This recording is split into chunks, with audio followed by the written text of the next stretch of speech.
Shabbat Shalom, les amis. Shabbat Shalom. Nous faisons ce cours pour la Yeshua et la Refoua Shlema de toute l'humanité. Nous remercions encore tous ceux qui nous ont soutenus par leurs commentaires, par leur gentillesse, par leur amour, par leurs offrandes. Merci à tous pour tout ce que vous faites. Et je voudrais répondre à une question qui revient souvent dans le monde chrétien. La question c'est à quoi cela nous sert-il? À quoi cela nous sert-il de savoir tout ça? Car l'essentiel c'est Jésus. C'est une bonne question. À quoi cela nous sert-il de savoir tout ça? Adam, les civilisations pré-adamiques, Néphilim, pas Néphilim, la préhistoire, paléo-anthropologie, paléolithique, l'anthropomorphisme. Et c'est vrai qu'on pourrait se dire l'essentiel c'est Jésus. À partir du moment où j'ai reçu Jésus, je connais Jésus, à quoi cela nous sert-il de savoir tout ça? C'est la question qui revient souvent, comme si tout ceci en fait était inutile et presque dérisoire. Mais il faut savoir que notre monde est tellement compliqué que si on ne comprend pas les mécanismes qui régissent notre monde, les lois spirituelles et physiques qui régissent notre monde, on risque de causer déjà des dommages dans le monde, dans nos sociétés, dans nos familles. Et c'est pourquoi il faut savoir, il est intéressant de savoir à qui nous avons affaire. Et je voudrais vous rappeler quand même que c'est Yeshua lui-même qui a dit qu'il en sera de même au temps de Noir qu'au retour du Fils de l'homme. Donc si Jésus a dit qu'au temps de Noir, il en sera de même, il dit bien de même qu'au retour du Fils de l'homme, donc au retour du Fils d'Adam, du Ben Adam. Donc si Yeshua a dit ça, c'est que quand il dit il en sera de même, il en sera vraiment de même. Et si on ne comprend pas le récit du déluge, le récit prédiluvien et post-diluvien, ce qui s'est passé donc avant et après, on ne pourra jamais comprendre qu'est-ce que veut dire « il en sera de même ». Et quand Yeshua nous dit « il en sera de même », s'il le dit, c'est pour nous avertir, c'est pour nous alerter « attention, frères et sœurs, mes enfants, faites attention ». Parce que ce qui s'est passé au jour du déluge, il se passera la même chose au retour du Fils de l'homme. Donc c'est un avertissement. Donc on ne peut pas dire à quoi cela nous sert-il? J'ai reçu Jésus et puis ça y est. Parce que je m'excuse de le dire encore une fois, mais recevoir Jésus, ça veut dire quoi? Tu as reçu Jésus et après. Ça fait 2000 ans qu'on a reçu Jésus. Tout va bien dans ta vie, tes problèmes sont réglés. Tu ne tombes plus malade, tu n'as plus de difficultés. Et donc, on ne peut pas dire que ça ne sert à rien de savoir et que ce n'est pas utile. Et j'aimerais vous citer une petite phrase d'Idriss Aberkan. Il avait fait une conférence il y a quelques années de cela et j'avais noté quelque chose de très intéressant. Donc, il y a une règle absolue en neurosciences, c'est que tout ce qui demande un effort est impopulaire et tout ce qui ne demande pas d'effort est populaire. Et nous parlons là du cerveau, en termes de neurosciences. Je répète, tout ce qui demande un effort est impopulaire et tout ce qui ne demande pas d'effort est populaire.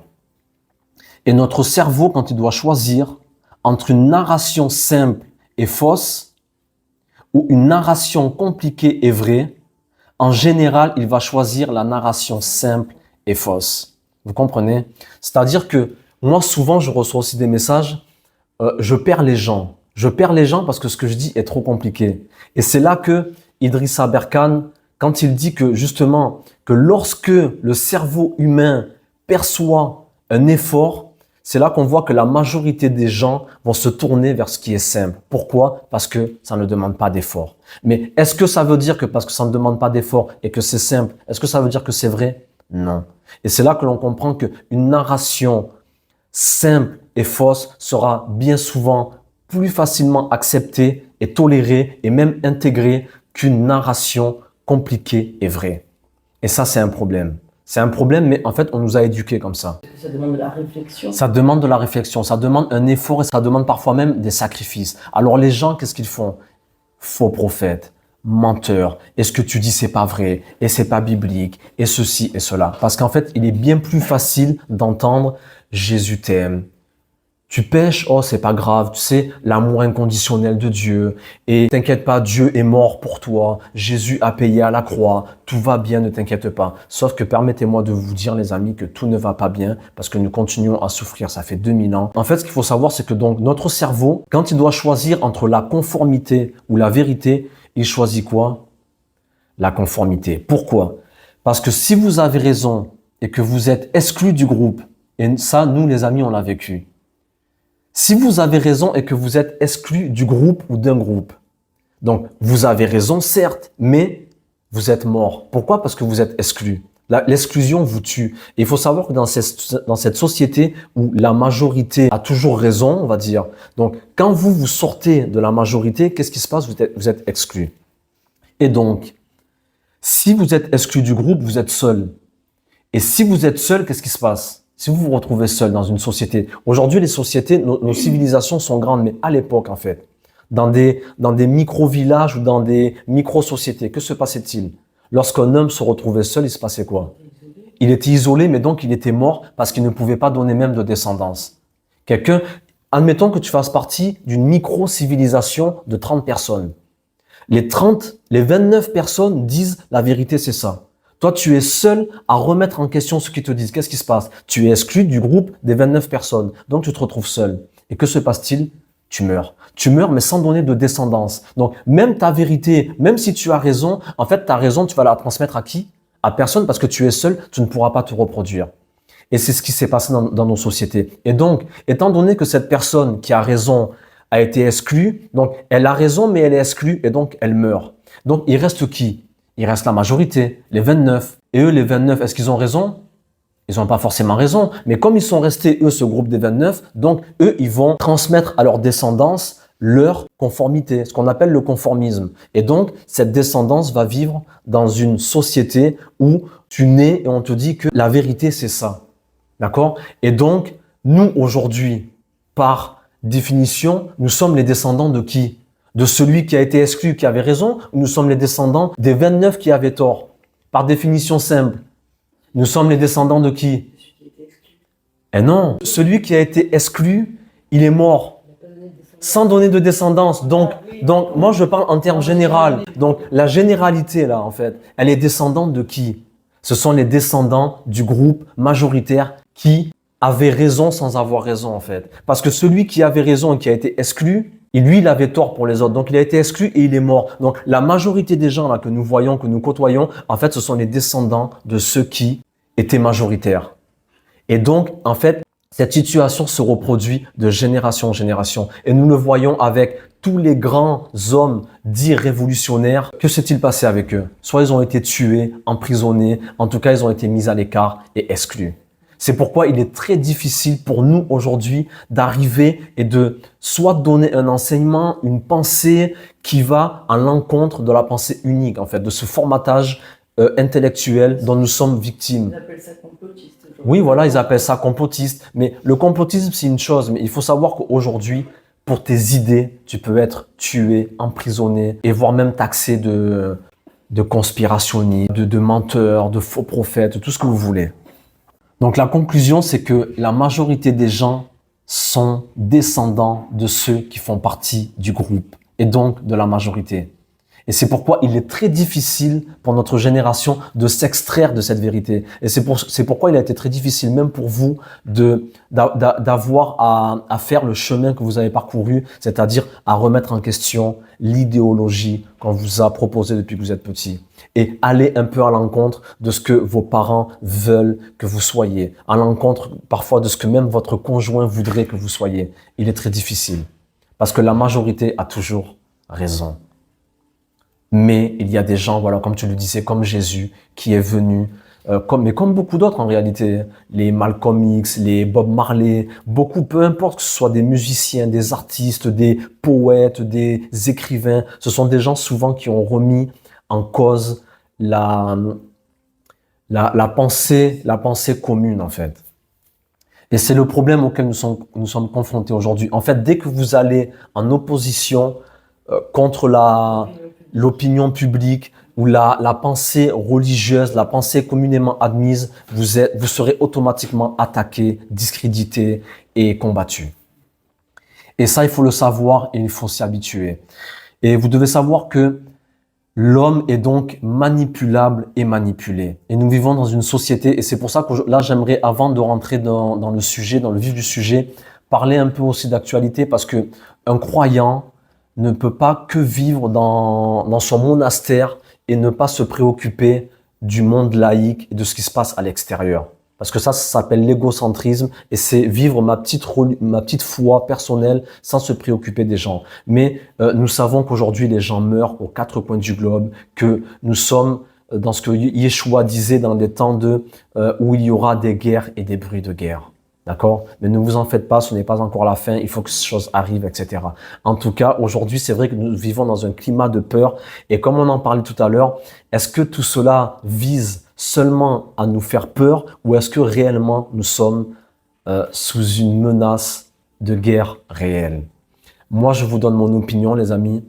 Et moi, mon opinion est sourcée et fondée. Et au-delà des bruits de guerre, moi, je pense, enfin, c'est même pas je pense, moi, je sais que nous allons clairement vers la guerre. Et souvent, certains disent que oui, Macron qui s'érige en chef militaire pour semer la peur et la terreur, de même que cela a été fait lors du Covid. Mais en fait, il faut comprendre les enjeux politiques. Comme je vous dis souvent, moi, dans ce monde, tout est inversé. Tout ce que vous croyez pour vrai est faux et tout ce que les gens pensent être faux est potentiellement vrai parce que tout a été inversé. Et ce qu'il faut comprendre, c'est que les conflits, les guerres, les décisionnaires, les penseurs, ce sont eux qui modèlent nos vies, nos sociétés, notre façon d'être et tout ce que nous sommes nous aujourd'hui. Et en fait, ce qu'il faut savoir, c'est qu'au-delà des chefs d'État, il y a ce que l'on appelle derrière les lobbying, les sociétés secrètes. En fait, ce qu'il faut savoir, c'est qu'il y a des groupes dans ce monde, quelques familles qui dominent nos sociétés. Et il faut savoir que quand on parle d'Emmanuel Macron, de Monsieur Vladimir Poutine, quand on parle de Monsieur Donald Trump et de tous les chefs d'État, nous on pense que ces gens-là ont un pouvoir de décision sur nos vies et sur les entreprises, sur les sociétés commerciales, etc. Ceci est totalement faux. En fait, il y a au-dessus de ces gens-là ce qu'on appelle l'élite, quelques familles en réalité qui détiennent le pouvoir financier, économique, et ce sont ces personnes-là qui financent les guerres, qui créent et qui défont les guerres et les conflits.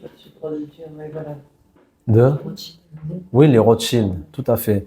Et en fait, ce qu'il faut savoir, c'est que dans nos sociétés, en fait, les gens pensent que quand une guerre éclate, c'est parce qu'il y a eu un désaccord, soit financier, soit parce que, voilà, d'un point de vue économique. Mais il faut savoir que tout ce qui se passe dans nos sociétés est organisé, orchestré et préparé longtemps à l'avance. Quand vous voyez là les menaces de Troisième Guerre mondiale, vous devez savoir que si Troisième Guerre mondiale vous devez savoir que la Troisième Guerre mondiale avait été préparée avant la Deuxième, avant la Première. Parce que ces gens-là avancent selon un plan, selon un agenda très précis. Et toutes les guerres auxquelles nous avons dû faire face étaient des guerres qui étaient préparées. Et vous devez savoir aujourd'hui la menace qui nous guette, ce n'est pas que Macron s'érige en chef militaire et qu'il veut s'attaquer à la Russie ou à Poutine, parce que, excusez-moi, mais Emmanuel Macron n'a aucun pouvoir. Emmanuel Macron a été mis en place et Emmanuel Macron sort des Rothschild. Il a été programmé pour ruiner la France et l'Europe. Et il faut savoir une chose, et si vous avez un peu suivi la géopolitique mondiale, vous vous rendez compte que depuis à peu près 10-15 ans, ce que l'on appelle le printemps arabe, avec l'Égypte, avec la Syrie, avec la Libye, avec la Tunisie. Donc nous avons affaire à Moubarak. À la Tunisie, c'est Ben Ali. Nous avons affaire à la Syrie de Bachar al-Assad. Et là, si vous avez entendu ce qui se passe en ce moment en Syrie, où ils ont fait tomber Bachar al-Assad, et aujourd'hui, ils appellent ça des coups d'État. Mais il faut savoir que tous les coups d'État sont toujours financés. C'est-à-dire qu'on va armer des milices de rebelles pour faire tomber un gouvernement et pour mettre à la place de ce gouvernement un autre gouvernement. Là, en l'occurrence, pour la Syrie, par exemple, nous avons affaire à un gouvernement terroriste qui aurait pris la place d'un autre gouvernement terroriste de Bachar al-Assad. Mais il faut savoir que la Syrie et tous les pays qui sont attaqués où il y a des coups d'État, ce sont des pays stratégiques. Et quand on fait tomber un gouvernement, une nation ou un pays, c'est pour mettre à la place une autre entité qui serviront les intérêts de qui? De du nouvel ordre mondial, du gouvernement, de ce gouvernement mondial qui est en train de se mettre en place, ou alors de ces familles qui contrôlent en réalité le monde. Et il faut savoir par exemple que quand on voit là pour la Syrie, où on a mis en place un gouvernement en réalité terroriste, et on nous fait croire que ce sont des rebelles qui ont fait tomber Bachar al-Assad. En fait, ce qu'il faut savoir, c'est que Bachar al-Assad était sous la gouvernance, on va dire, de la Russie. Donc, de Vladimir Poutine. Et il faut savoir que ce qui se passe depuis des années là déjà, en fait, on vise, en fait, les impérialistes occidentaux et donc surtout américains qui chapeautent un peu, on va dire, le monde, sont aujourd'hui face à une émergence des pays du Moyen-Orient, de l'Extrême-Orient, comme la Russie, la Chine, l'Inde, etc. Et le problème que nous avons aujourd'hui, c'est que nous avons l'OTAN face à un nouveau bloc qui s'est constitué que l'on appelle le BRICS. Le BRICS qui est l'acronyme de Brésil, Russie, Inde, Chine et Afrique du Sud. Donc le problème qu'il y a, c'est qu'aujourd'hui, ces pays sont en train d'émerger et comme la Chine est en train de devenir une puissance économique et militaire mondiale. Que se passe-t-il? Donc les impérialistes américains qui sont... Il faut savoir aussi que les Américains sont des Européens à la base. Donc même quand on dit aujourd'hui le sauveur Donald Trump, l'homme de Dieu Donald Trump qui servirait les intérêts de Jésus. Il faut savoir que les Américains sont avant tout des Européens. Ils ont, sans rentrer dans trop d'histoire, mais il faut le savoir quand même que donc ce sont les Européens qui sont partis attaquer les Amérindiens et qui ont même exterminé cette population, ce peuple, pour prendre leurs richesses. Et c'est ce qui se passe encore aujourd'hui.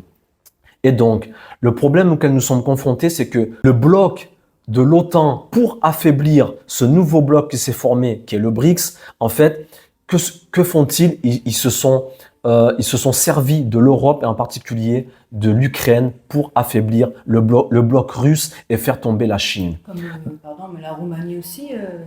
Tout à fait, tout à fait. Et c'est pour ça que, bon, sans trop rentrer dans trop de géopolitique, parce que c'est quand même assez complexe, mais en fait, ce qu'il faut comprendre, c'est que chaque fois qu'un gouvernement tombe, et pour faire simple, quand on parle voilà même de l'Irak, de Saddam Hussein, là aujourd'hui la Syrie de Bachar al-Assad, en fait vous remarquerez que allez voir aujourd'hui ce que est devenu l'Irak. Soi-disant, chaque fois que nous Européens ou Américains allons dans ces pays-là pour les aider, allez voir l'état de ces pays après que nous, les bons occidentaux, soyons passés, allez voir l'état de ces pays. Allez voir aujourd'hui l'Irak, l'Afghanistan, la Syrie, parce que la Syrie, c'est vrai qu'il y avait des problèmes en Syrie. On dit que Bachar al-Assad était un dictateur, mais vous verrez la Syrie de demain comparée à la Syrie d'hier. Vous allez voir.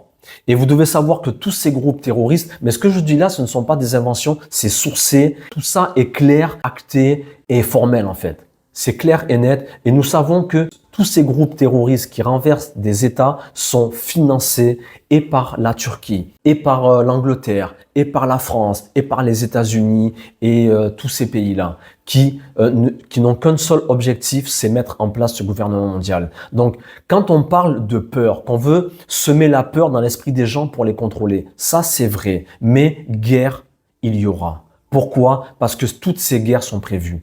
Il est prévu de faire tomber la Russie et la Chine. Mais vous devez savoir une chose, c'est que ces pays-là ne se laisseront jamais faire. C'est pourquoi nous allons rentrer, oui, dans un conflit mondial. Pourquoi? Parce que c'est voulu et préparé. En vue, après, oui, de former ce fameux gouvernement mondial avec à la tête, nous l'avons vu, la bête, le faux prophète, le dragon, etc. Ils veulent faire tomber l'Europe aussi. Ils veulent faire tomber l'Europe. Et pour ceux qui diraient chaque fois, souvent, oui, mais quand même, ces gens-là sont des gens de... C'est pour ça, moi, je vous ai toujours dit, sans dire que je serais quelqu'un d'apolitique, mais faites très attention lorsque vous donnez votre voix dans une union. Parce que ce que l'on appelle donner sa voix à l'époque, c'était parce qu'on criait, on donnait sa voix pour telle personne. Lorsque vous donnez votre voix à quelqu'un, vous donnez votre pouvoir. En fait, vous donnez votre pouvoir à cette personne qui, elle, ensuite aura le pouvoir sur vous.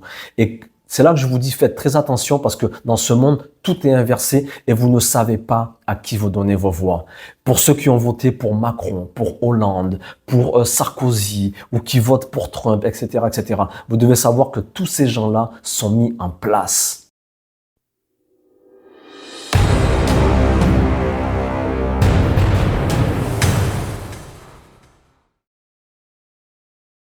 Vous n'avez jamais en réalité voté, et moi je vous le dis, que ça vous plaise ou que ça ne vous plaise pas, vous n'avez jamais voté et vous ne voterez jamais. Le seul vote que vous pouvez avoir dans votre cœur, c'est le vote pour le Rabbi, pour Yeshua. C'est le seul vote auquel moi c'est la seule personne à qui je donne ma voix. Parce que vous devez savoir que, sans rentrer dans trop de complexité, mais pour ce qui est par exemple d'Obama, vous devez savoir que la mère d'Obama était comme par hasard affiliée à la CIA. La maman d'Obama, mais c'est sourcé. La maman de Barack Obama était dans la CIA. Vous devez savoir que tous ces services de renseignement, quand on parle de services de renseignement, que l'on parle de la CIA pour les États-Unis, que l'on parle de la DGSI ou de la DGSE pour la France, que l'on parle du Mossad ou du Shin Bet pour Israël, qu'on parle de la FSB pour la Russie, tous ces services de renseignement sont des entités créées et financées par les élites mondiales et ce sont en réalité des entités criminelles, que vous le vouliez ou non. Ce sont eux qui gèrent le trafic de drogue mondial, que ce soit la cocaïne, l'héroïne, toutes les substances qu'ils appellent eux illicites, elles sont importées et exportées par ces entités-là. Vous savez, quand on parle de contrôle total sur les populations, permettez-moi de vous dire que moi je suis étonné que je n'ai pas le droit de bouger le moindre petit doigt sans que tout se sache et ils ne seraient pas au courant quand des tonnes et des milliards de tonnes transitent d'un pays à un autre. Donc, le marché mondial de la drogue et de l'économie et des armes sont organisés et dans les mains de ces agences dites des renseignements. Et il faut savoir que, donc, quand un monsieur Barack Obama arrive chef des États-Unis d'Amérique, première puissance mondiale, et on apprend étrangement que sa mère était affiliée à la CIA, service secret des renseignements américains. Pour ce qui est de Sarkozy, par exemple, Nicolas Sarkozy, que beaucoup ont moqué et décrié, mais Nicolas Sarkozy, sa belle-mère, était aussi affiliée à la CIA. Et vous devez savoir que je crois que c'était l'ancien mari donc de la famille à Nicolas Sarkozy qui était du groupe Wisner, membre de la CIA aussi, et c'est cette famille qui a créé le groupe Bilderberg où toutes ces personnes se réunissent, toutes ces familles en fait qui contrôlent notre monde se réunissent et le Forum économique mondial et le groupe Davos, etc., etc. Donc moi quand je vous dis au-delà de la peur qu'ils essaient de transmettre aux populations, pour ce qui est de la guerre, il y aura la guerre. Que vous le vouliez ou non, moi je ne suis pas là pour vous faire peur, pour vous effrayer, je suis là pour vous dire ce qui vient, parce que ces guerres ont été préparées depuis très longtemps. La première, la deuxième et la troisième guerre mondiale ont été préparées, actées, signées, pesées, analysées depuis au moins 300-400 ans. Au moins, minimum. Et nous sommes dans un agenda très précis. Mais encore une fois, comme je vous le disais précédemment, la majorité choisiront quoi face à une narration simple et fausse ou à une narration compliquée et vraie. Ils choisiront la narration simple et fausse. Pourquoi? Parce qu'elle est réconfortante, parce que toujours dans ce truc où le cerveau ne veut pas fournir d'efforts et on préfère se reposer et être tranquille et ne viens surtout pas me déranger avec tes théories, voilà, complotistes ou satanistes ou j'en sais rien. Voilà les problèmes auxquels nous sommes confrontés et c'est pourquoi je réponds à cette question encore une fois, à quoi cela nous sert-il de savoir tout ça? Laissez-moi vous dire, là je ne cite pas Idrissa Berkane, là c'est citation Jonathan, si tu ne sais pas ce qui se passe, tu mourras et tu seras perdu. Parce que tu dois savoir, c'est grave, ce qui se passe est grave et vous devez le savoir. Tu penses qu'il va y avoir une guerre civile ou une guerre nucléaire? Il y aura d'abord des guerres civiles parce que vous savez même ça, pourquoi ils ont, parce que même ça on parle d'immigration, la mixité, les mixités sociales et culturelles, mais même ça a été voulu et orchestré. Vous pensez qu'ils ne sont pas capables en Europe, aux États-Unis, de gérer les flux migratoires? Ils savent ce qu'ils font. Ils savent ce qu'ils font. Ils mettent le désordre, je vous le dis, ils sèment le chaos dans les pays là que j'ai susmentionnés comme la Libye, la Tunisie, l'Irak, l'Afghanistan, le Pakistan, de partout. Ils sèment le chaos et la confusion afin de provoquer des exodes parce que quand on va dans ces pays et que l'on crée la famine, le chaos et le désordre, et qu'il n'y a plus rien et que tout est détruit. Mais vous ne savez pas qu'en faisant ça, les gens vont fuir leur pays et immigrer vers l'Europe, les États-Unis, etc., etc. Vous le savez pas, vous le savez très bien. Et que se passe-t-il? Donc, ils mélangent des populations, des sociétés, des cultures, afin de créer même le désordre dans nos propres sociétés, dans nos propres civilisations. Afin de faire quoi? Afin de nous diviser. Pour faire quoi? Pour mieux régner. Exactement. Donc, tout ça est voulu et bien organisé. Et ils savent très bien que cela va engendrer des guerres civiles atroces. Parce que je vous dis franchement, les amis, il est préférable d'avoir affaire presque, je dis bien, à une guerre d'une nation à une autre qu'à une guerre civile. Parce que qui dit guerre civile dit massacre entre toi et ton voisin, toi et ton collègue de travail, et les gens vont se massacrer. Ouais, mère, hein. Pourquoi? Parce qu'ils sont incapables de se comprendre, parce que déjà d'une, nous n'avons pas la même nationalité, nous n'avons pas le même langage, nous n'avons pas la même religion, nous n'avons pas la même culture, nous ne mangeons pas les mêmes choses. Donc déjà, nous sommes déjà en guerre culturelle sans le vouloir. Vous comprenez? Donc, toutes ces choses arrivent. Préparez-vous et il faut le savoir. Pourquoi j'aborde ce sujet alors que j'aborde en même temps le thème de Adam, les non-adamiques, les néphilim, les civilisations préhistoriques, etc. Parce que vous devez savoir que quand on parle de ces élites, de toute cette conspiration ou de tout ce complot, soi-disant, vous devez savoir que il y a, comme je le dis souvent, il y a des êtres et des entités qui gouvernent et qui dirigent nos sociétés et notre monde qui ne sont pas comme nous. Et là, j'aimerais encore insister et appuyer sur ce point. Pour ceux qui doutent encore et pour ceux qui ne croient pas à ce que je dis, je vous dis très bientôt, malheureusement, je ne le dis pas parce que ça me fait plaisir, très bientôt, je vous dis que l'avenir me donnera ou nous donnera raison. Nous, la minorité, nous les exclus, je vous dis que l'avenir nous donnera raison dans le sens où, lorsque vous verrez ces gens-là, comme nous l'avons vu précédemment, quand vous commencez, parce que vous savez, faire la guerre, c'est une chose. Défendre sa patrie, défendre sa nation, être patriote, c'est une chose. Mais quand vous commencez à voir des êtres humains sur la terre, prendre des enfants, les brûler, les dépecer, décapiter des gens, prendre leur tête et jouer au foot avec. Nous avons vu ces images. Il n'y a pas si longtemps de cela. On ne parle pas d'il y a 300, 400 ans, de 1200 ans, de l'époque du Moyen-Âge où soi-disant ils étaient des sauvages et des barbares. On parle là de nos contemporains. On parle de notre génération. Lorsque des êtres humains sont capables de couper des têtes, de donner ces têtes à leurs enfants et leurs enfants jouer au football avec la tête d'un être humain. Excusez-moi de vous le dire, mais si ces gens-là étaient adamiques et normaux, vous ne verriez pas ces choses. Parce que tuer quelqu'un, parce qu'il pénètre mon territoire et parce que je suis en danger et que j'applique donc la légitime défense et que je le tue, c'est une chose. Le tuer pour le manger après et donner sa tête à mes enfants pour jouer un match de foot avec, c'est autre chose. Ce n'est pas humain. Et quand vous voyez ce qui se passe dans nos sociétés, et j'aimerais vous dire une chose aussi, comme je l'ai déjà dit, vous verrez lorsque nous rentrerons dans ce que l'on appelle la loi du plus fort. Vous allez voir si ces gens-là, que vous appelez bons, gentils et mignons, vous allez voir. Vous allez voir leur vraie nature. Est-ce que ce sera des civils entre Français ou est-ce que ce sera une invasion russe, une invasion islamique Franchement, je ne sais pas. Je ne sais pas trop, mais moi, je sais. Ou alors est-ce que ce sera une guerre civile, un temps de pause de paix et après une guerre nucléaire? Je ne sais pas trop. En tout cas, moi, ce que je sais, c'est que nous allons au-devant de problèmes très sérieux. Pourquoi? Parce que c'est voulu. C'est voulu, c'est planifié. Et lorsque des élites, et là, vous allez me dire encore, oui, mais Dieu est au-dessus de tout. Laissez-moi vous dire, Dieu, si je vous commence à vous parler de ce que Dieu a planifié, c'est pire encore que ce que les élites ont planifié. Parce que Dieu en parle aussi. De la fin des temps, d'un massacre sans nom, et Yeshua le dit aussi. Qu'il viendra un temps où les hommes se cacheront dans les cavernes et diront aux montagnes, écrasez-nous pour ne pas avoir affaire à la colère de Dieu. Et nous y sommes. Nous y sommes.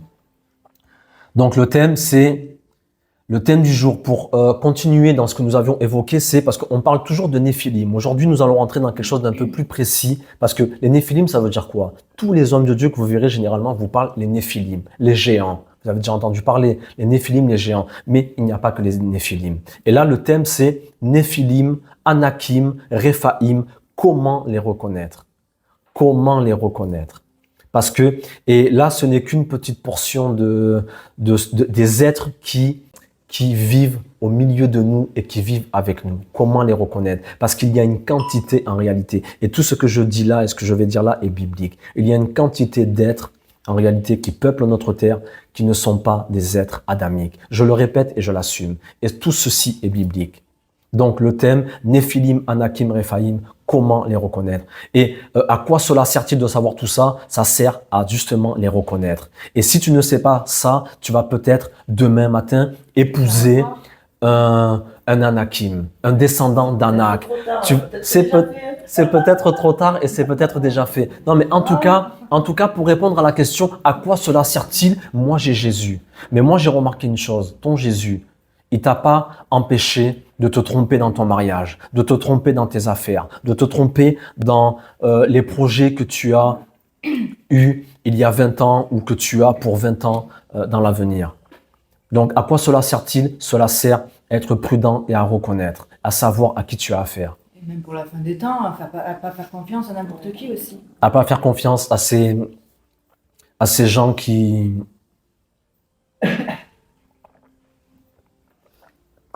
Excusez-moi, la gorge sèche. Ces gens qui... De ne pas faire confiance à ces gens pour qui parfois nous donnons nos voix, nos votes, etc. Vous ne savez pas qui sont ces gens. Donc, à quoi cela me sert-il? Vous allez comprendre à quoi cela me sert-il. Je voudrais vite faire encore ouvrir une parenthèse rapide sur les groupes sanguins. Vous vous rappelez qu'on avait évoqué les groupes sanguins? J'ai un peu étudié le sujet parce que on m'a même partagé par commentaire et par mail quelques études très intéressantes. Une notamment que Jean-François nous a partagé, c'est le code secret des groupes sanguins. Et je ne dis pas que je suis totalement d'accord avec cette... encore une fois, ce ne sont que des hypothèses. En tout cas, juste pour vous faire comprendre, et vous savez, moi, comme je le dis souvent, mon travail, ce n'est pas de vous dire la vérité, c'est ça, le mensonge, c'est ça, mais en tout cas, de nous éveiller à l'étude et à une bonne compréhension. Donc, nous avions vu qu'il y avait essentiellement 4 groupes sanguins. Donc, le groupe O, le groupe A, le groupe B et le groupe AB. Ok? Donc, nous avons affaire à 4 groupes sanguins, mais aussi à 4 personnalités. Parce que vous devez savoir que ton groupe sanguin va déterminer ta personnalité. Ok? Donc, les 4 groupes sanguins représentent aussi 4 mentalités, mais encore 4 humanités différentes, que vous le vouliez ou non. Le groupe sanguin O en France, par exemple, est très répandu avec le groupe sanguin A.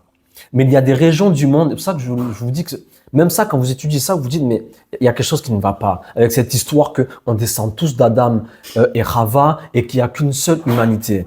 Mais il y a des régions du monde où il n'y a que des groupes sanguins O.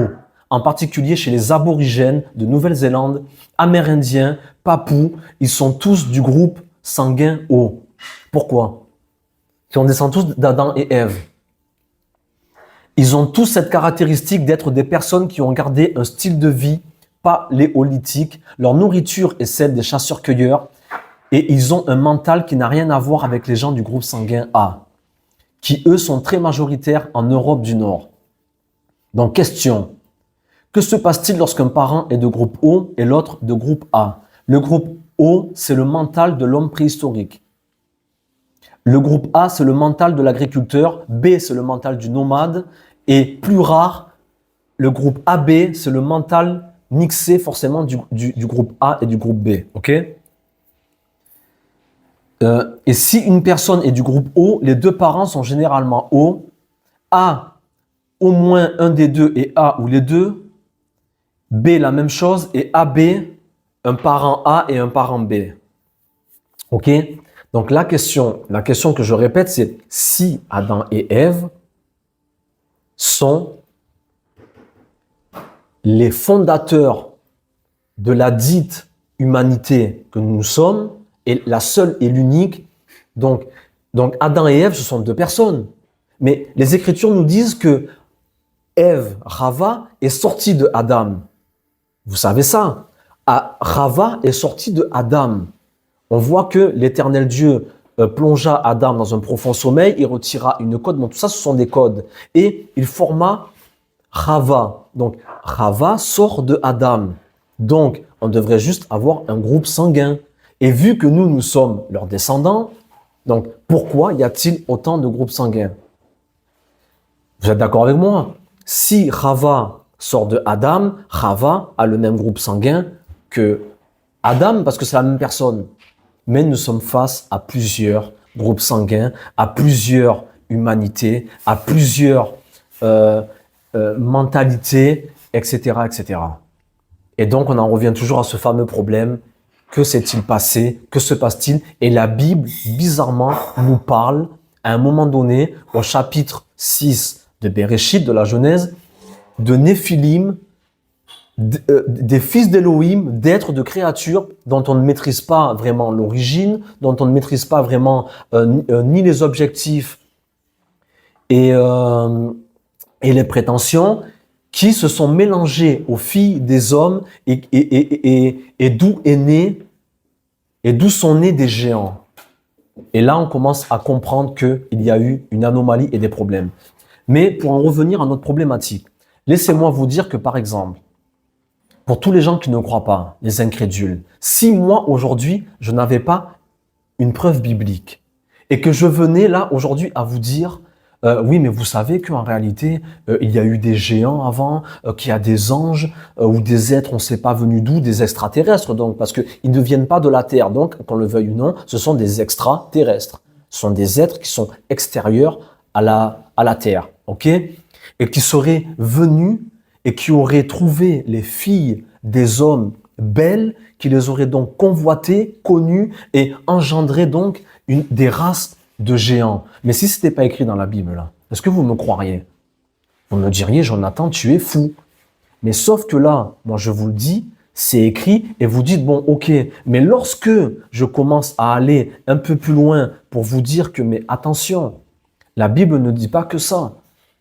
Et que nous nous rendons compte aussi d'un point de vue, comme on l'avait vu, des neurosciences, au point de vue de toutes les connaissances que nous avons aujourd'hui, au niveau de la paléoanthropologie, etc., nous rendons compte qu'il y a beaucoup de choses qui ne sont pas écrites, mais qu'on ne peut pas rejeter parce qu'elles ne sont pas écrites. On a remarqué par exemple que les groupes AB sont des profils totalement opposés, parce qu'on a vu qu'il y a le groupe O, il y a le groupe A, il y a le groupe B, mais il y a le groupe AB.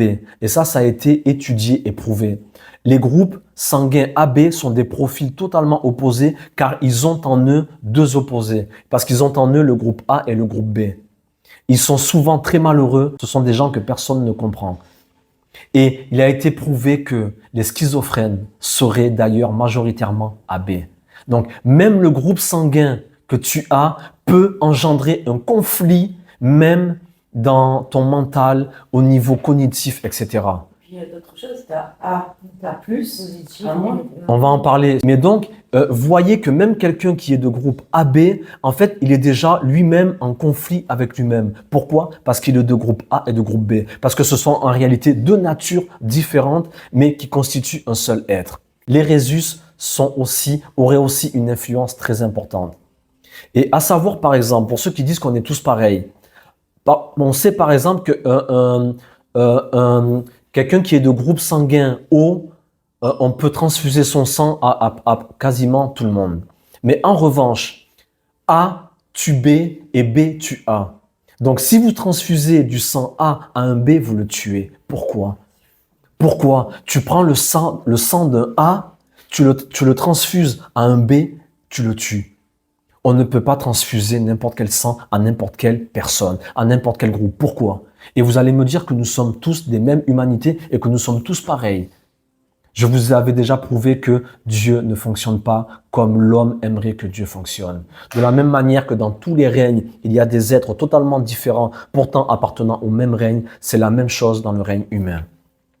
Et par exemple, je vous avais parlé aussi du phénotype de Bombay, qui avait un autre groupe qu'on appelait Bombay, et je ne savais pas ce que c'était, et j'ai découvert qu'apparemment, ça serait le résultat de la consanguinité dans une famille. Le phénotype Bombay. Et vous devez savoir, quant au Rhésus, par exemple, tous les présidents seraient de Rhésus négatifs.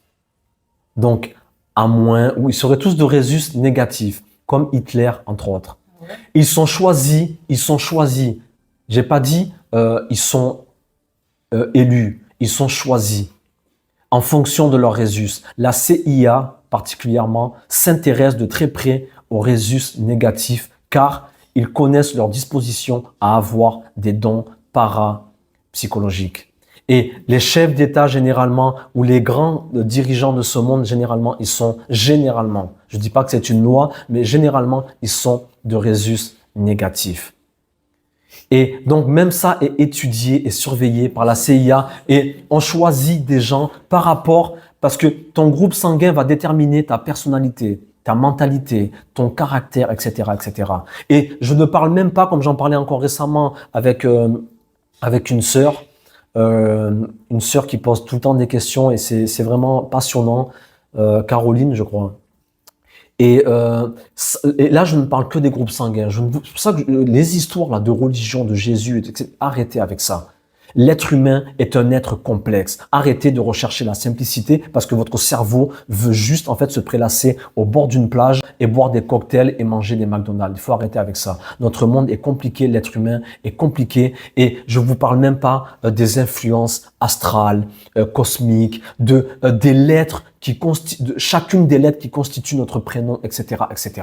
L'être humain est un être complexe. C'est pourquoi nous devons étudier et savoir qui nous sommes et à quoi nous avons affaire, à quoi et à qui.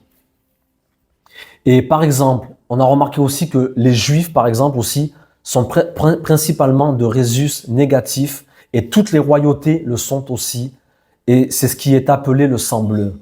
Le sang bleu est une expression de noblesse. Ça ne veut pas dire que le sang est bleu, mais c'est un titre, ce sont des expressions de noblesse. Bon, je ferme la parenthèse, c'est juste pour parler encore rapidement des groupes sanguins, pour vous montrer et vous prouver que ce n'est pas aussi simple qu'on le croit. Où Dieu créa Adam et Ève, ils engendrèrent des fils et des filles et tout va bien. Et des géants naquirent d'êtres, on ne sait pas qui c'est, et puis tout va bien sur notre terre. Non. Non, tout ne va pas bien. On est sous la menace d'une troisième guerre mondiale, d'une guerre qui a été planifiée. Excusez-moi, tout ne va pas bien.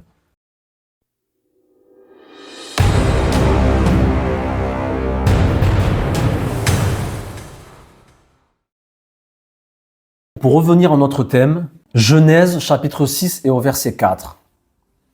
La Bible déclare: les géants étaient sur la terre en ces temps-là, après que les fils de Dieu furent venus vers les filles des hommes. Ok? Bizarre ce passage quand même.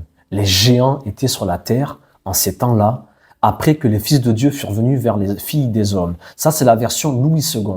Mais attention aux versions. Quand je vous dis d'étudier plusieurs versions, parce que regardez par exemple, quand je prends une autre version, par exemple la version Chouraki, déjà c'est pas il y avait des géants sur la terre, c'est les Néphilim sont sur terre en ces jours et même après.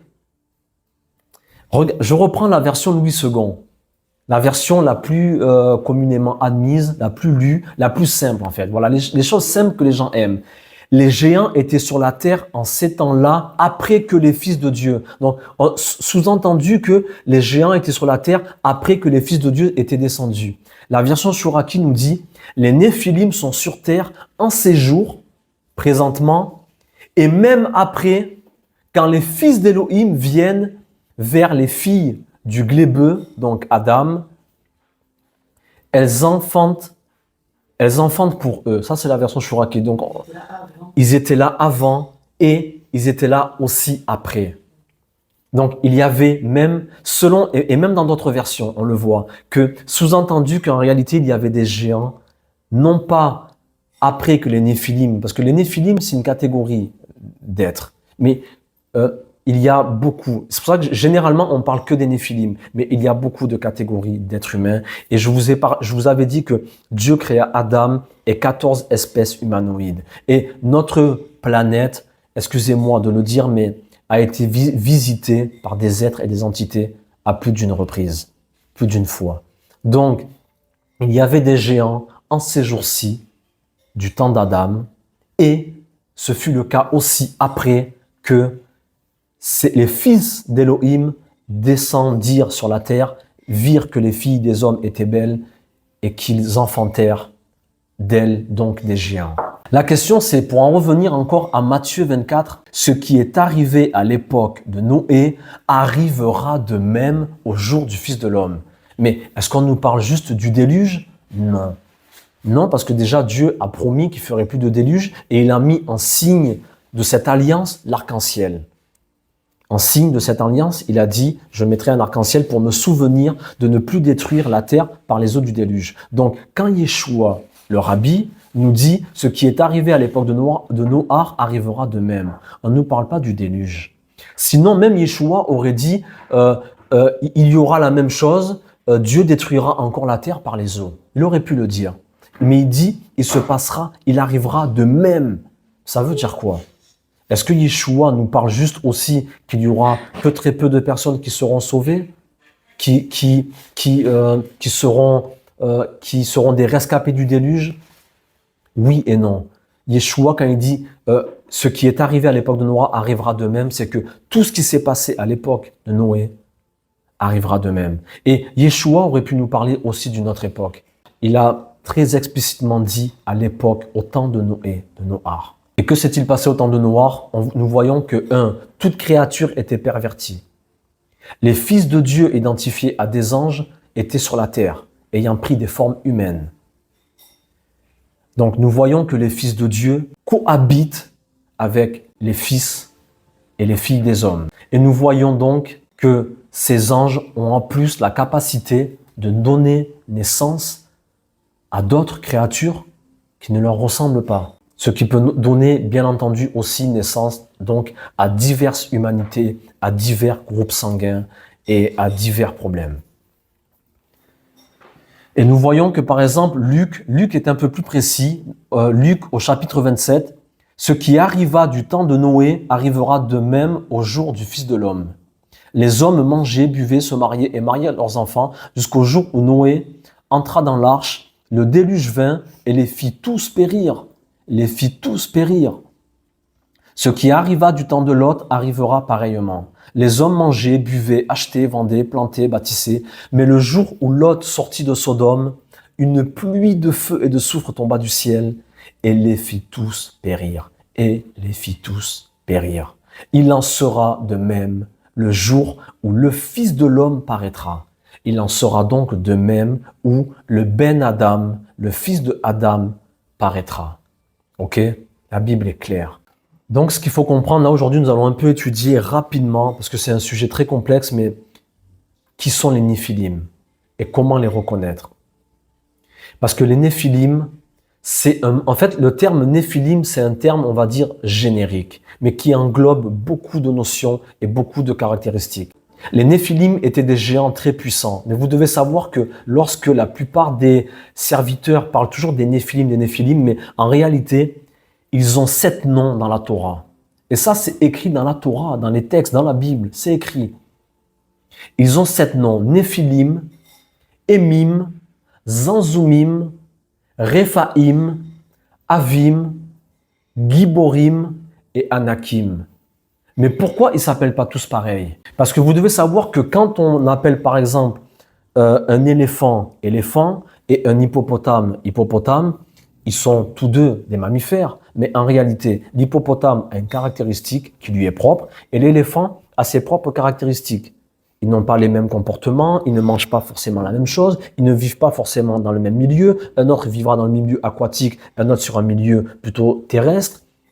Pourtant, ils sont tous deux de la même espèce. Et là, si la Torah nous dit que ces fameux Néphilim, donc ces fils d'Élohim, ces béné Elohim qui descendirent, la Torah nous fait mention, donc la Torah nous donne la connaissance qu'en réalité, ils s'appellent et Néphilim, je répète, et Emim, Zanzumim, Rephaim, Avim, Giborim et Anakim. C'est Im. Oui, parce que c'est un pluriel, Im. Im, c'est comme Elohim, Eloah, Elohim.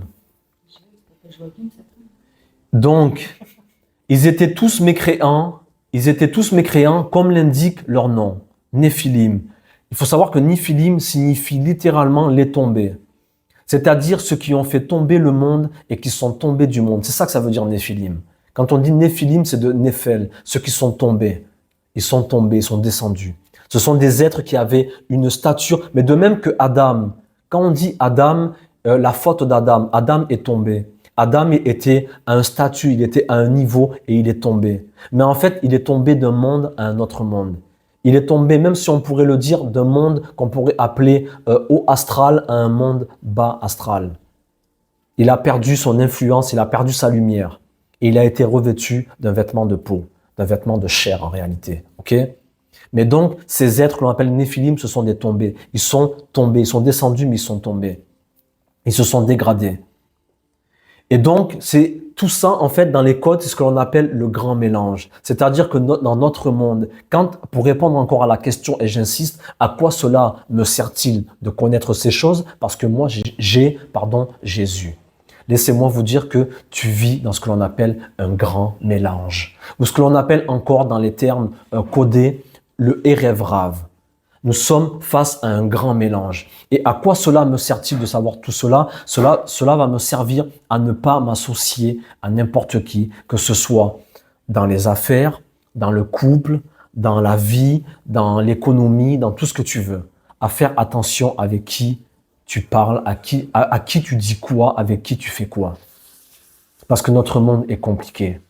Et bien sûr, là, vous allez me dire, oui, mais ça veut dire que quand je rencontre quelqu'un, il faut que je lui demande quel groupe sanguin, donne-moi ton Rhésus, qui étaient tes parents. Excusez-moi de le dire, il faudrait presque aujourd'hui agir de cette manière. Et vous devez savoir qu'à l'époque, ils avaient la connaissance.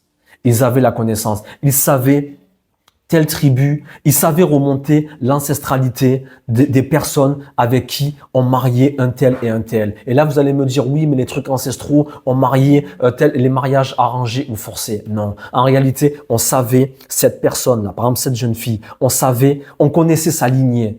Mais pas sa lignée, son père et sa mère. On connaissait sa lignée. On connaissait donc toute son ascendance. On savait cette personne de quelle tribu elle venait. On savait remonter à 15, 20, 30 générations. On savait que cette personne appartenait à telle lignée, à telle royauté, à tel royaume. Et donc, on mettait cette personne, on associait en fait, ou on faisait une alliance de cette personne avec cette personne. Et c'est pour ça qu'aujourd'hui, nous vivons le chaos que nous vivons aujourd'hui. Et c'est pour ça que les gens, dans le couple, dans le mariage, ne tiennent pas 6 mois, ne tiennent pas 1 an, ne tiennent pas 2 ans. Ou par miracle, ceux qui tiennent même 15 ans, 20 ans, c'est parce qu'il y a la maison ou parce qu'il y a les enfants. Mais en réalité, ces personnes-là ne sont pas faites pour vivre les unes avec les autres. Donc, à quoi cela me sert-il? La plupart des gens que je connais, même qui ont Jésus, ils sont pour beaucoup divorcés. Et même ceux qui tiennent, parce qu'ils sont dans la religion, donc parce que ce devoir de truc, j'ai pas le droit de divorcer, je dois tenir bon. Mais en réalité, mon frère, ma sœur, tu t'es peut-être marié avec une personne avec qui il fallait pas te marier. Tu as fait des enfants qui ne devaient pas être tes enfants. Et donc, nous avons semé le chaos et le désordre dans nos sociétés. Je dois le dire. Pourquoi? Parce que mon peuple périt par manque de connaissances. Le manque de connaissances. Nous ne savons pas qui nous sommes. Nous-mêmes, comment allez-vous savoir qui sont les autres?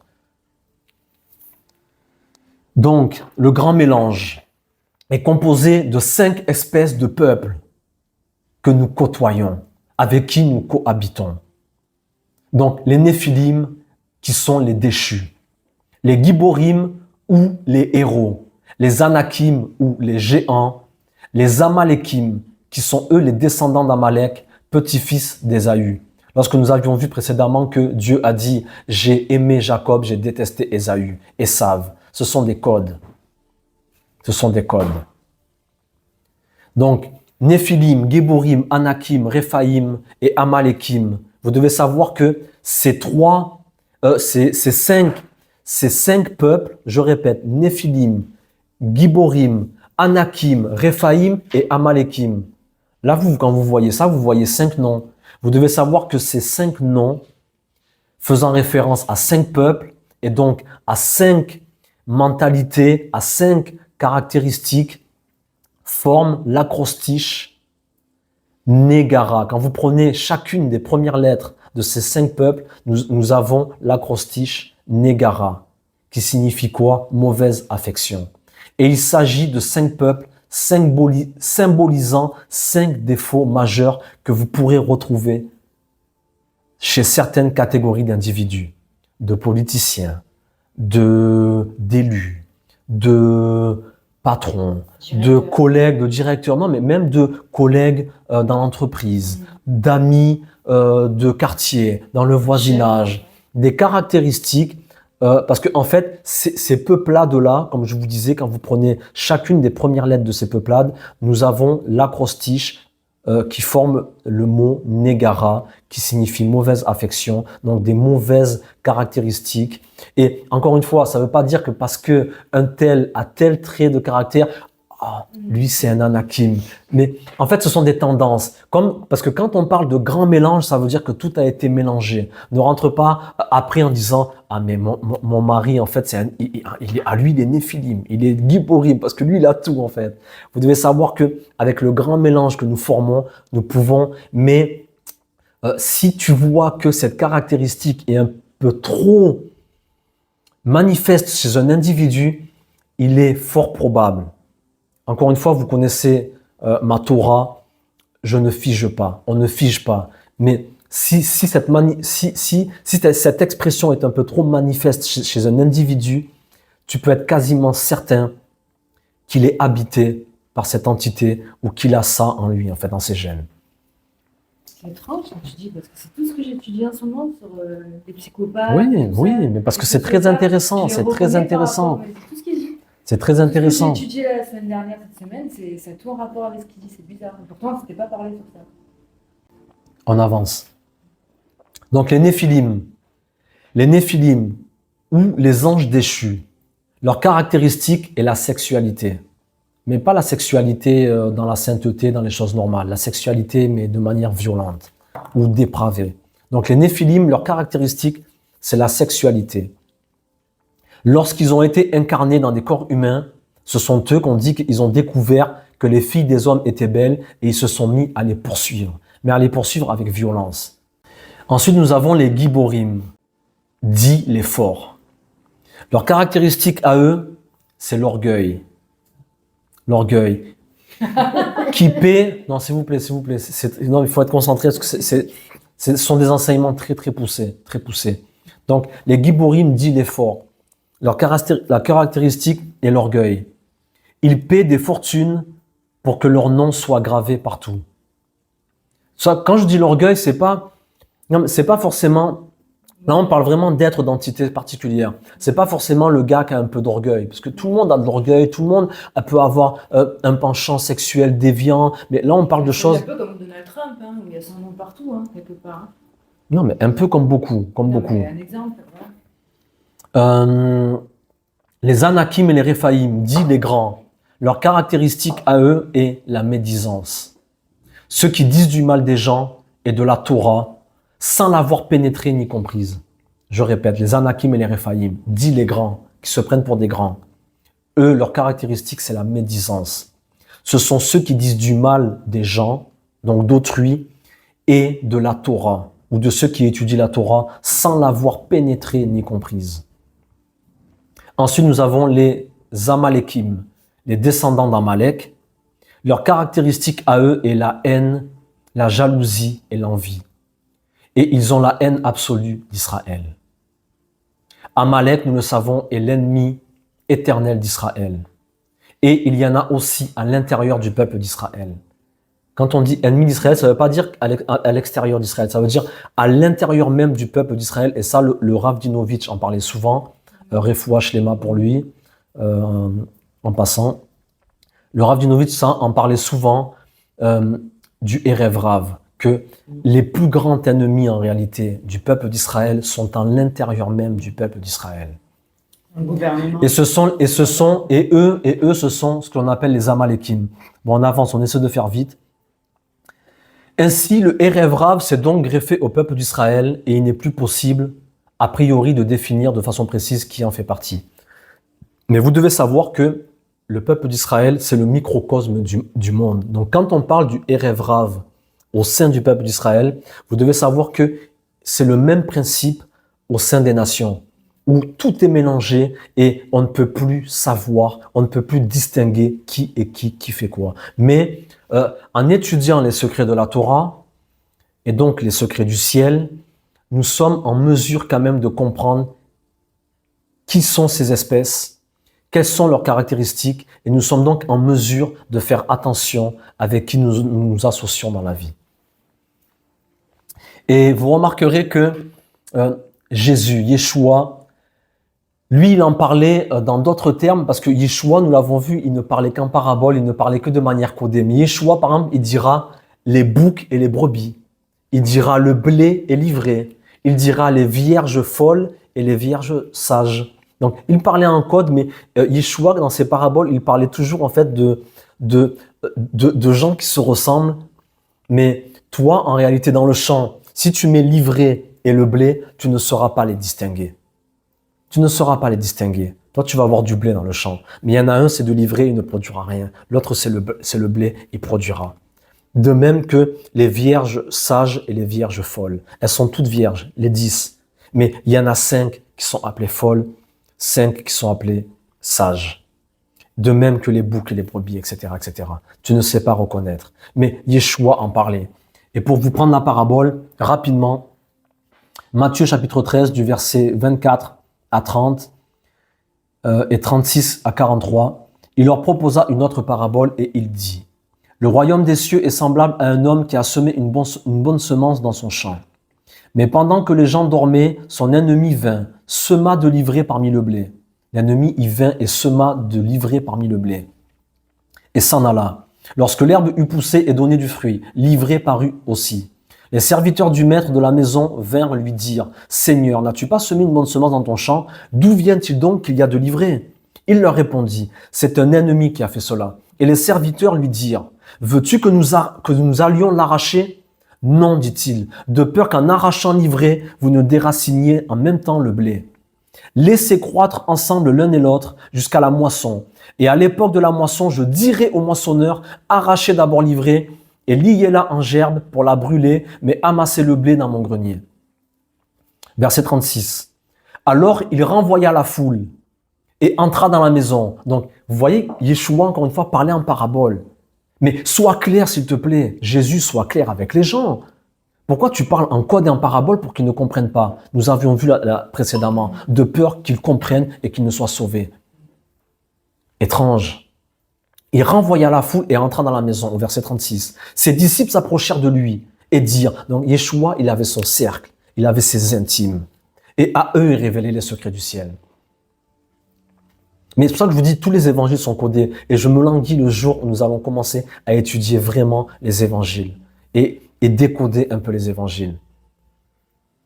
Ses disciples s'approchèrent de lui et dirent: explique-nous la parabole de l'ivraie du champ. Il répondit: celui qui sème la bonne semence, c'est le Fils de l'homme. C'est le fils d'Adam, c'est le Ben Adam. Le champ, c'est le monde. La bonne semence, ce sont les fils du royaume. L'ivraie, ce sont les fils du malin. Vous voyez qu'on parle de descendance. On parle de le champ, c'est le monde. Il y a les fils du royaume et il y a les fils du malin. Nous savons qui est le malin. L'ennemi qu'il a semé, c'est le diable. La moisson, c'est la fin du monde. Les moissonneurs, ce sont les anges. Or, comme on arrache l'ivraie et qu'on la jette au feu, il en sera de même à la fin du monde. Le Fils de l'homme enverra ses anges qui arracheront de son royaume tous les scandales et ceux qui commettent l'iniquité. Ils les jetteront dans la fournaise ardente où il y aura des pleurs et des grincements dedans. Alors les justes resplendiront comme le soleil dans le royaume de leur Père. Que celui qui a des oreilles pour entendre, entende. Encore une fois, que celui qui a des oreilles pour entendre, entende. Mais là, Yeshua, dans ses paraboles, il nous parle en réalité de ces êtres-là. Des Néphilim, des Anakim, des Geburim, des Emim, des Anzumim, des Amalekim. Il nous parle de tous ces êtres-là, qui sont là au milieu de nous. Et les disciples dirent: mais ne faut-il pas arracher l'ivraie du blé, séparer les boucs des brebis, séparer les vierges folles des vierges sages? Non, laisse-les croître l'un et l'autre ensemble. À la fin des temps, moi j'enverrai, au temps de la moisson, j'enverrai les moissonneurs, et donc les anges, pour séparer les uns des autres. Parce que tout est mélangé dans notre monde. Tout est mélangé. Et le problème que nous avons, vous pourriez me dire: bon oui, il y a Jésus, la grâce, on nous garde, on est protégé. Oui et non. Permettez-moi de vous dire, nous n'avons jamais cessé de souffrir Et nous n'avons pas encore fini de souffrir. Et trop de gens souffrent dans notre monde. Trop, trop. Et le problème est que ces entités-là dont je vous parle, sont supérieures à nos forces. Et ces entités font partie de la famille d'Aza et Azaël. Là, on va me dire, tu sors ça d'où? Là, ça, on va me dire, c'est le Talmud, c'est les livres mystiques, les livres apocryphes. C'est essentiellement écrit dans le livre d'Enoch, qui était un livre, je vous en ai parlé, ce qu'on appelle les livres apocryphes, des livres qui ont été rejetés du canon biblique pour telle et telle raison. En tout cas, nous avons le récit un peu plus en détail dans le livre d'Enoch et dans d'autres livres, dans pas mal d'apocryphes. Et en fait, ces entités font partie de la famille d'Aza et Azaël et s'appellent des Néphilim. Et vous devez savoir que leur objectif, c'est de nous mettre des obstacles et de convoiter nos femmes. C'est pour ça qu'ils sont descendus et qu'ils ont poursuivi les femmes des hommes.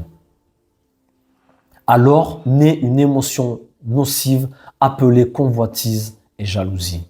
Et ça, la convoitise et la jalousie, ce sont des émotions nocives émises par ces entités, par ces êtres-là, qui ne visent qu'à une seule chose, c'est à diviser, à détruire et à séparer ce que Dieu aurait uni ou joint.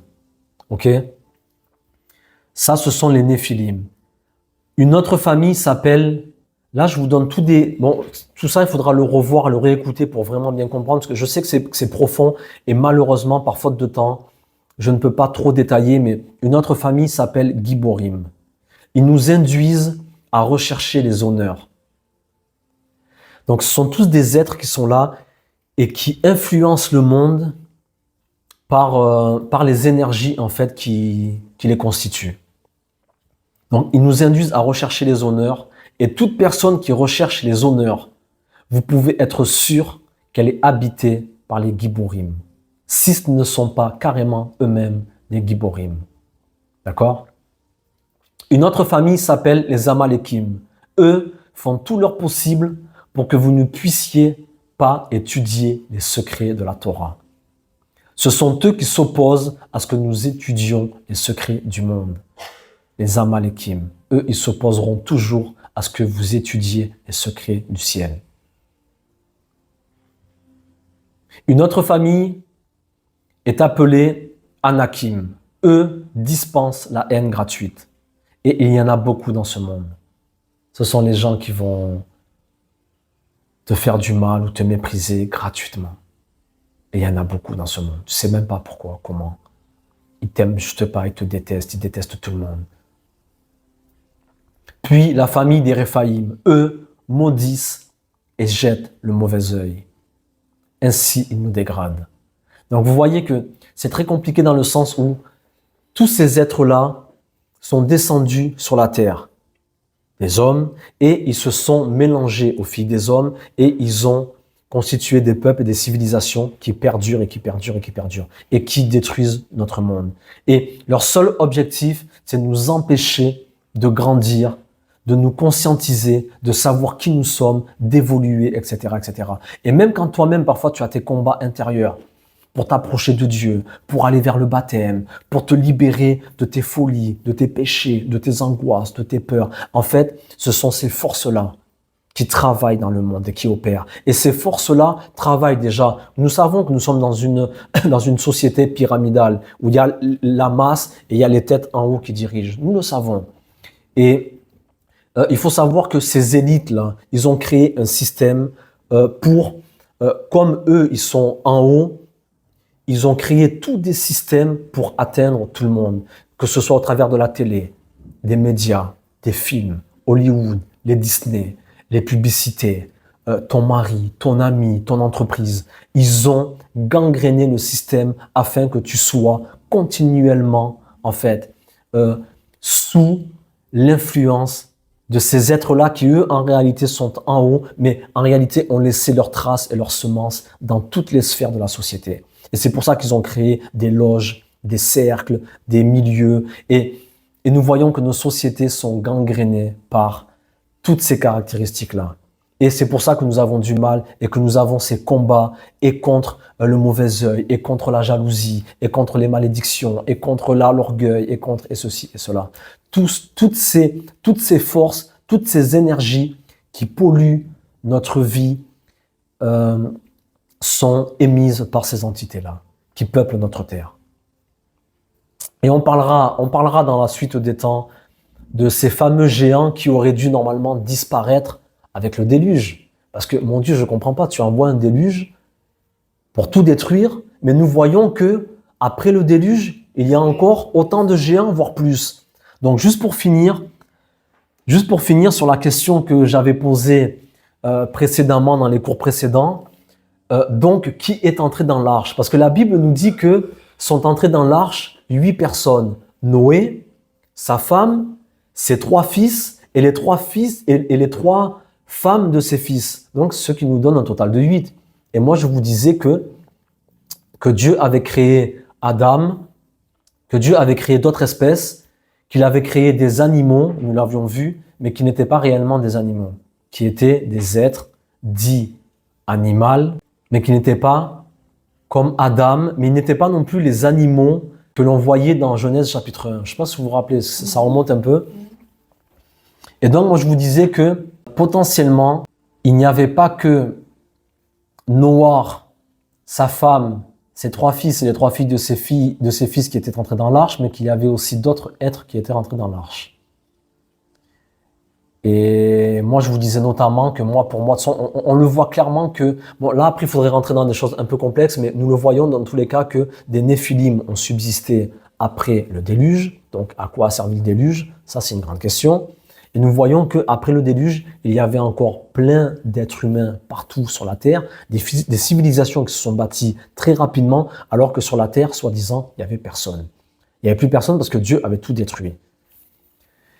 Donc, c'est pour ça que je vous dis que si nous n'étudions pas les secrets de la Torah, et nous avons vu que ce sont essentiellement les Amalékim qui nous empêchent d'étudier les secrets de la Torah. Donc déjà, quand vous voyez des personnes qui vous empêchent d'approfondir, d'étudier et de tout prendre pour argent comptant sans vous poser de questions, sachez que vous avez potentiellement affaire à des Amalékim, à ces êtres-là. Parce qu'il faut étudier les secrets de la Torah. Et pour cela, comme je vous l'ai déjà dit, il faut regarder les textes originaux, et donc en hébreu ou en araméen. Donc, dans Genèse, là je ne peux pas tout lire parce que ça serait trop long. Je vais juste vous donner quelques versets et vous reprendrez tout ça à la maison tranquillement. Donc, Genèse chapitre 6 et au verset 4. Nous avions vu que les géants étaient sur la terre. La Bible nous dit, quand vous lisez votre Bible, vos versions là en français, les géants étaient sur la terre. Mais en hébreu, c'est les géants étaient sur la terre Va'aretz. Nous avions vu précédemment qu'il y avait la terre Haaretz et la terre Adama. Laissez-moi vous dire que déjà, il n'y a pas une terre, il n'y a pas 2 terres, mais il y a 7 terres. Et dans chaque terre, il y a des entités qui viennent, chacun selon leurs caractéristiques d'une terre qui lui est propre. Ok, on va rester sur ces 2 terres. Mais ça, c'est la Bible. Nous l'avions vu qu'il y avait la terre Adama, d'où est sorti Adam, et qu'il y avait la terre Haaretz, où sont sortis les animaux. Et nous avions vu qu'il y avait des animaux qui n'étaient pas sortis de la terre Haaretz, mais qui étaient sortis de la terre Adama, d'où était également sorti Adam. Et nous avons vu que ces animaux, en réalité, n'étaient pas les animaux de la terre Haaretz, mais qu'ils étaient les animaux de la terre Adama. Pourquoi? Parce qu'ils ressemblaient à Adam, mais qu'ils étaient identifiés à des animaux et que c'est Adam qui avait nommé ces animaux. Parce qu'en réalité, c'était des êtres à la ressemblance adamique et qui n'étaient pas... aux caractéristiques animales. Exactement. Ok? Donc, vous avez bien retenu, c'est bien. Vous êtes de bons disciples. Bravo. Donc, verset 5. L'Éternel vit que la méchanceté des hommes, Adam, était grande sur la terre Baaretz. Donc, l'Éternel a vu que la méchanceté des hommes était grande, oui, mais sur quelle terre? Sur la terre Haaretz. Au verset 7, j'exterminerai de la face de la terre, là d'un coup c'est le mot Adama.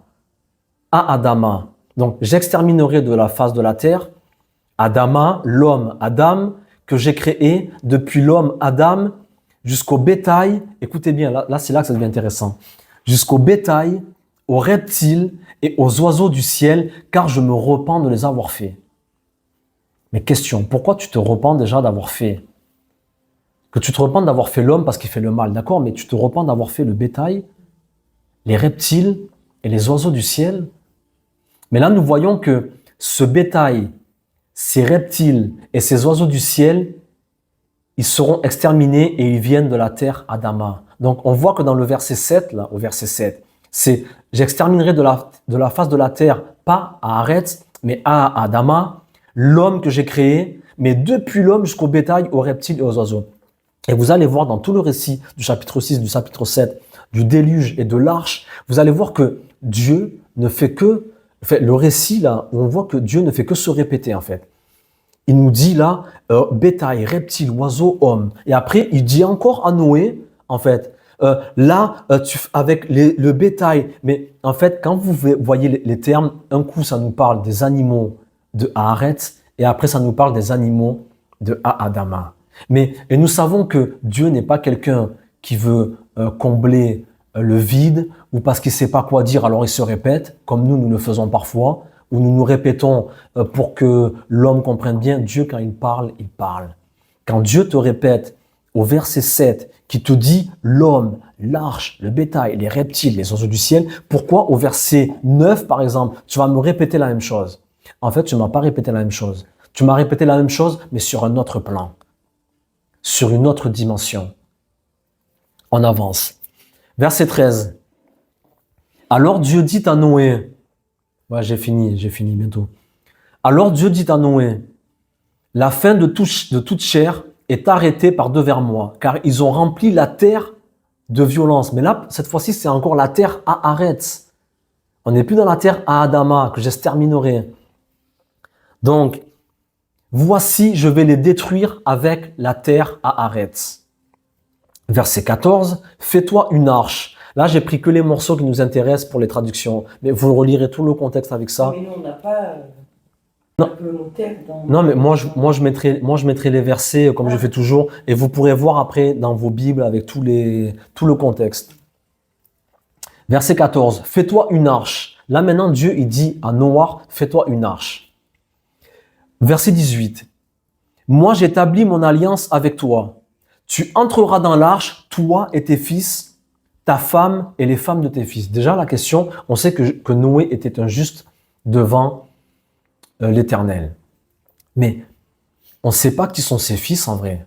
Et on ne sait pas qui est sa femme. Et on ne sait pas non plus qui sont les femmes de ses fils. Parce que quand moi je vous dis qu'il y a plusieurs humanités, mais on sait que Noé, il descend d'Adam, parce que je vous laisse prendre vite fait nos fiches. Nous le voyons que Noé, il descend de la lignée de Adam par Seth. Mais le problème, c'est qui est la femme de Noé?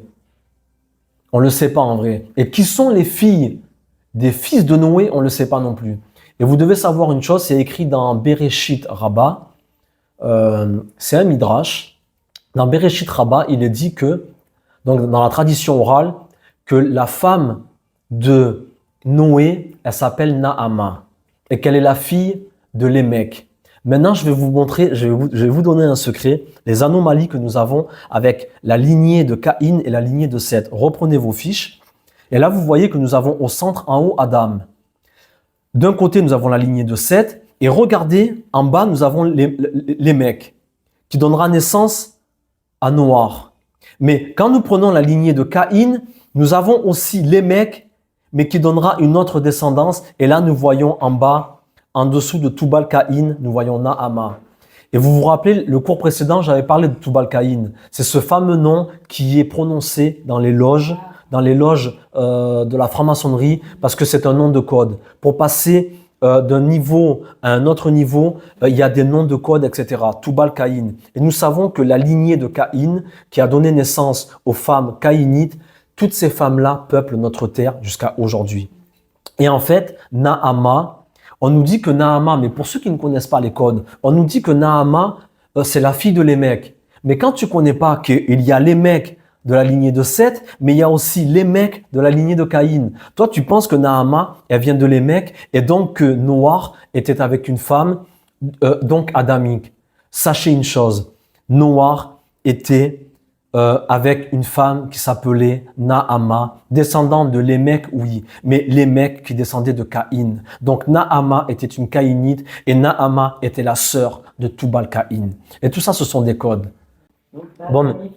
Donc pas adamique.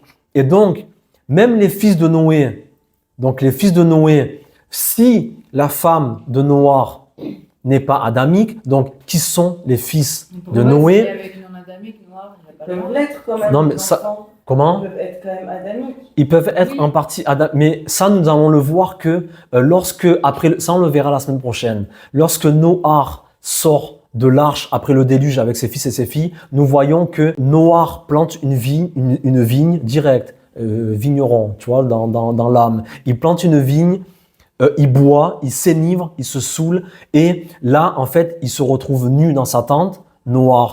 Et il y a l'un des 3 fils de Noach qui s'appelle Ham, qui rentre dans la tente de son père, qui ne couvre pas sa nudité. Bon, dans les secrets, il y a beaucoup de choses. Et nous voyons que Shem et Japhet apprennent que le père est bourré, en gros. Donc déjà, regarde, après le déluge, cache, Noach, il s'empègue, déchiré. On voit, mais regarde, on voit que parmi les 3 fils, il y en a un qui ne couvre pas sa nudité, et que on va voir que Noach va maudire Ham. Il va lui envoyer une malédiction. On en parlera la semaine prochaine. Et nous voyons que parmi ces 3 fils, il y en a 2 qui vont couvrir sa nudité. Donc nous voyons qu'il y a déjà une anomalie, même génétique, dans les fils de Noach. Pourquoi 2 Pourquoi 2 couvrent la nudité de leur père et pourquoi lui, Ham, ne couvre pas la nudité? Et nous savons que Ham va engendrer Canaan. Et c'est dans les terres de Canaan qu'il y aura toutes ces descendances des Néphilim, etc. Les Anakim, les Gibourim, les Anzoumim, les Émim. Et tout ça, nous allons en parler très prochainement, avec l'aide de Dieu. Bon, c'était juste une parenthèse pour vous dire que, vous voyez, ce n'est pas si simple que ça. Et donc, les femmes des fils de Noach étaient probablement aussi des Caïnites, des femmes dégénérées. Bon, je ferme la parenthèse pour finir sur Adama et Aaretz. Donc, verset 18. « Moi, j'établis mon alliance avec toi, tu entreras dans l'arche, toi et tes fils, ta femme et les femmes de tes fils avec toi. De tout ce qui vit, de toute chair, tu feras entrer dans l'arche 2 de chaque espèce pour les conserver en vie avec toi. Il y aura un mâle et une femelle, des oiseaux selon leur espèce, du bétail selon son espèce, de tous les reptiles de la terre, Adama, selon son espèce, 2 de chaque espèce viendront vers toi pour que tu leur conserves la vie. » Là, on voit encore que Dieu parle encore. Donc, tu rentreras dans l'arche avec tes fils, ta femme, les femmes de tes fils. Mais tu rentreras dans l'arche avec les oiseaux, le bétail, tous les reptiles de la terre, mais de la terre Adama. Ok? On avance. Maintenant, on est au chapitre 7. On n'est plus au chapitre 6. L'Éternel dit à Noé encore, « Entre dans l'arche, toi et toute ta maison, car je t'ai vu juste devant moi parmi cette génération. Tu prendras auprès de toi 7 couples de tous les animaux purs, le mâle et sa femelle, une paire des animaux qui ne sont pas purs, le mâle et sa femelle, 7 couples aussi des oiseaux du ciel, mâle et femelle, afin de conserver leur race en vie sur la face de toute la terre à Aaretz. » On n'est plus dans Adama, encore une fois. Mais quand tu lis tes versions, toi, en français, c'est toujours la terre, la terre, la terre. Donc, en fait, tu ne peux pas comprendre les secrets de ce qu'il y a dans la Torah si tu n'approfondis pas, si tu ne creuses pas. Verset 8 du chapitre 7. D'entre les animaux, donc regarde encore, là, au verset 1, 2 et 3, Dieu lui a encore dit, prends les animaux et tout. Là, au verset 8, d'entre les animaux purs et les animaux qui ne sont pas purs, les oiseaux et tout ce qui se meut sur la terre, Adama. Ils entrèrent dans l'arche auprès de Noach, 2 à 2, un mâle et une femelle. Verset 13. Ce même jour entrèrent dans l'arche Noé, Shem, Ham et Japhet, fils de Noé, la femme de Noach et les 3 femmes de ses fils avec eux. Eux et tous les animaux selon leur espèce et tout le bétail selon son espèce et tous les reptiles qui rampent sur la terre, là à Aaretz. Donc à un moment donné, regarde, dans le même chapitre, au verset 8, tu feras rentrer dans l'arche tout ce qui se meut sur la terre Adama. Au verset 13, ce même jour, ils entrèrent dans l'arche, encore, ils répètent Dieu. Tous les reptiles qui rampent sur la terre, là, cette fois-ci, c'est Aaretz. Donc nous voyons en fait que nous n'avons pas affaire du tout à la même création. Et là, au verset 8 et au verset 14, c'est flagrant parce que au verset 8, la Bible nous dit tout ce qui se meut sur la terre, Adama, qui est rentré dans l'arche. Et au verset 14 du même chapitre, tout ce qui rampe, mais en fait tout ce qui se meut et tout ce qui rampe, c'est la même chose. Ce sont les reptiles. Et là, au verset 14, c'est pas tout ce qui se meut sur la terre Adama, mais c'est tu feras rentrer tout ce qui se meut sur la terre Haaretz. Donc nous voyons que nous n'avons pas affaire à la même création. Et là, pour rappel, on se rappelle ce que je vous ai dit tout à l'heure, que la Torah nous signifie clairement qu'il y a diverses créations et que la terre Haaretz a produit d'elle-même des animaux, selon qu'il est écrit, rappelez-vous, dans Genèse chapitre 1 au verset 24, Dieu dit que la terre Haaretz produise des animaux. Donc là, cette création, ce n'est pas Dieu qui l'a créée. Parce que Dieu dit que la terre Haaretz produise des animaux. Ça, on l'avait vu. Ça, c'est les vrais animaux. Le bœuf, le lapin, les cochons. Une question, alors. Oui. Si il dit à Noé de mettre les deux, Oui. à quoi il a servi le déluge? Parce que ça recommence Mais, du coup après. mais c'est là que j'arrête pas de poser cette question. À quoi a servi le déluge? Non, mais après, ma sœur, il y a encore plus de géants après qu'avant. Donc, mais c'est là que ma sœur, moi, j'ai tendance à penser, comme on en avait parlé la dernière fois, que le déluge, pour moi, je pense pas qu'il ait été manifesté sur toute la terre, mais sur toute la terre, dans un endroit précis, Mais ça, là. Ça a été prouvé de toute façon par les scientifiques. Ça a été prouvé, mais il y a tellement de. Mais en tout cas, moi, c'est pour ça que moi, ce que je nous invite à faire, c'est juste à réfléchir. Je ne dis pas que ce que je dis, c'est la vérité absolue et que tout le reste est faux. Ça serait déjà d'une prétentieux, ça serait même voire limite sectaire et même pas normal. Moi, ce que je dis, c'est, je vous invite à réfléchir que les récits là qu'on nous explique, moi, je crois en la Bible, en chaque parole. Mais moi, pourquoi je l'étudie? Parce qu'il y a des choses qui sont anormales. Parce que si tu envoies un déluge sur toute la terre, donc tu détruis tout le règne minéral, végétal, animal, humain, tu détruis tout pour que dès qu'on sort de l'arche, l'autre il s'en pègue, il se fait, je vais vous le dire dans les secrets, il se fait abuser par son fils, le daron, il se fait abuser par son fils Ram, c'est pour ça qu'il le maudit, lui et sa descendance, ok? C'est pour ça qu'il n'a pas couvert sa nudité. Et que les deux autres fils sont venus le couvrir. Donc là, c'est ça, c'est dès qu'on sort après le déluge. Donc pourquoi tu fais un déluge? Pour que après, direct, tu t'enivres, le fils là, carnage, et après on voit qu'il y a des géants partout sur la terre, parce qu'on verra qu'ils livreront bataille contre les géants de génération en génération. Même du temps du roi David, 1000 ans encore après le récit là, de Noé, 1000 ans après encore, on voit que David se bat contre le géant Goliath. Goliath de Gath. C'était un géant. Donc, pourquoi le déluge? C'est une bonne question. Et la question, je la laisse là, en suspens. Pourquoi le déluge? Non, mais ma sœur, je ne répondrai jamais à cette question. Pourquoi? C'est parce que je ne l'ai pas la réponse. La réponse, je ne l'ai pas, ma sœur. Moi, je suis pas là. Moi, comme je vous ai souvent dit, je ne suis pas là pour vous donner toutes les réponses. Je suis là pour nous éveiller à la spiritualité et pour vous sortir de l'endoctrinement que nous subissons depuis des millénaires par la religion, où on nous a endoctrinés. Moi, c'est pour ça que je suis là, en fait. C'est tout. Moi, pourquoi le déluge? Je te dis la vérité, j'ai des hypothèses, mais je ne pourrais pas te dire il y a eu déluge parce que ça. Je ne sais pas. Clairement, je ne sais pas. En tout cas, pour en revenir, Genèse chapitre 1 et au verset 24, Dieu dit que la terre produise des animaux vivants selon leur espèce, du bétail, des reptiles et des animaux terrestres. Et là, nous avons affaire aux animaux, les animaux simples, lapins, cochons, reptiles et serpents, les animaux que, voilà, les chiens, les chats, etc. Ensuite, comme je vous disais, ensuite, nous savons que l'Éternel intervient et crée d'autres animaux, bizarrement. L'Éternel Dieu dit, il n'est pas bon que l'homme soit seul. Je lui ferai une aide semblable à lui. Vous vous rappelez de ça?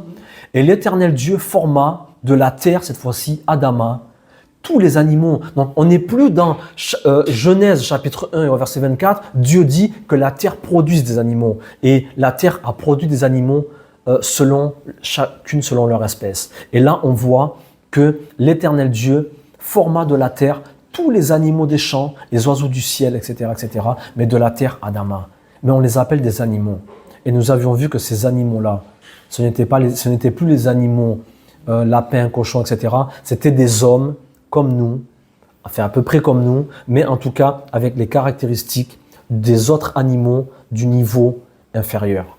Vous comprenez? Et donc on va s'arrêter là pour aujourd'hui, c'est déjà assez copieux. Tout ça pour vous dire que dans l'arche sont rentrés des animaux de la terre Haaretz et de la terre Adama. Et ce ne sont pas les mêmes animaux. Donc forcément après le déluge, lorsque l'arche a été ouverte, sont sortis donc des animaux de la terre Haaretz et des animaux de la terre Adama, qui sont ces fameuses espèces humanoïdes pré-adamiques. Ces fameuses civilisations qui ont été datées par les scientifiques, par la paléoanthropologie, etc., etc. Nous voyons des civilisations qui remontent à 20 000 ans, 100 000 ans, 150 000 ans, etc., etc. Voilà. Sur ce, que Dieu vous bénisse. Merci.